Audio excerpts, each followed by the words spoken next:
Yo, what are you rating your performance so far this workout? 0 out of 10. Give it a 7.5. What would you rate the first couple minutes? First couple drills? 3. How'd you flip the switch? Mentality change. Okay, what mentality change? Staying confident. I would always have to tell you. So now I don't have to tell you. Now you just do it. Now you don't let it bother you, so that's good. Then you can see it within the workout. Because before you missed 3 shots, your whole workout's done. You'd be distraught. Now you just kind of keep that even keel, no matter what. That's how you know you're getting better.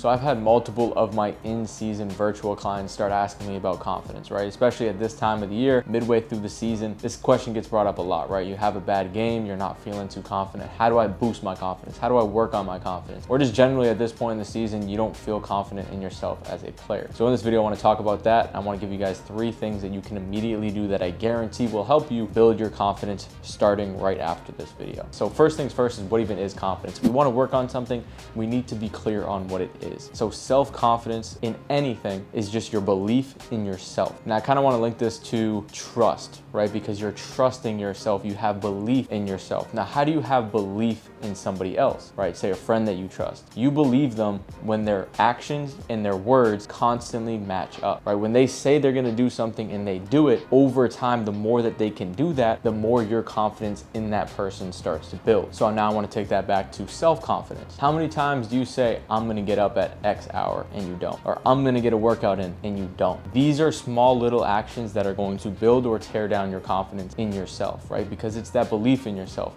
You say you're going to do something and you don't do it. You don't even trust yourself. So how will you expect yourself to be confident in game? So this is something that I think stems just as much off the court as it does on the court. How can you expect yourself to be confident on the court if you can't even do what you say you're going to do and you can't even trust your own word? If you say you're going to do something, regardless of what it is, you do it, right? Imagine if you said, I'm going to get up at 6 and every single time you guys did it. If you said, I'm going to get a workout in today and every single time you did it, you're not going to have trouble with confidence. Now, the next one is pay attention to the words that you guys say and the beliefs that you guys are inherently putting on yourselves through the words that you guys say. I hear it all the time. I can't shoot. I suck. Imagine if somebody else said those same words to you.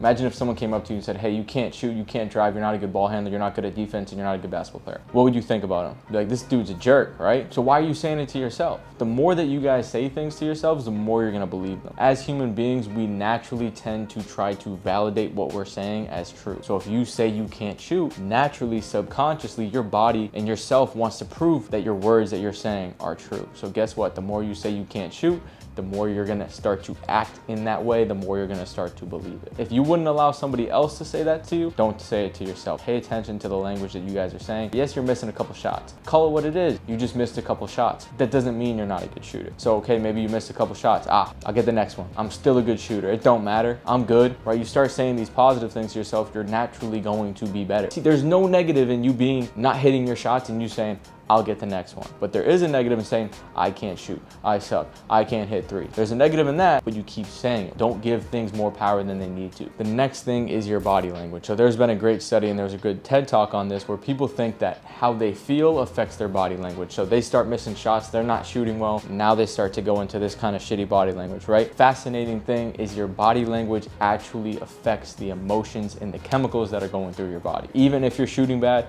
even if you're playing bad, keep your head up, keep your shoulders back, keep your chest up, be in that confident position. When you see someone who's confident walking down the street, you can just see it by the way that their body language is. So pay attention to your body language, pay attention to the words that you speak, the beliefs that you put on yourself, and pay attention to everything that you say you're going to do and make sure that you guys do it. And I guarantee all of this stuff will translate over to the court. Again, these are not things that are gonna happen overnight. These are habits that you need to stick to and you are constantly building toward. One good action builds towards good confidence, one bad action, one thing that you say to yourself that's negative, one thing that you say you're gonna do that you don't is one tick down from that confidence that you guys are looking for. So just start to stack wins and I guarantee this is gonna help you guys in life. It's gonna translate onto the court. You guys are gonna be a more confident hooper, I promise you. Let me know what you guys think in the comments. Appreciate you. See you soon. Peace.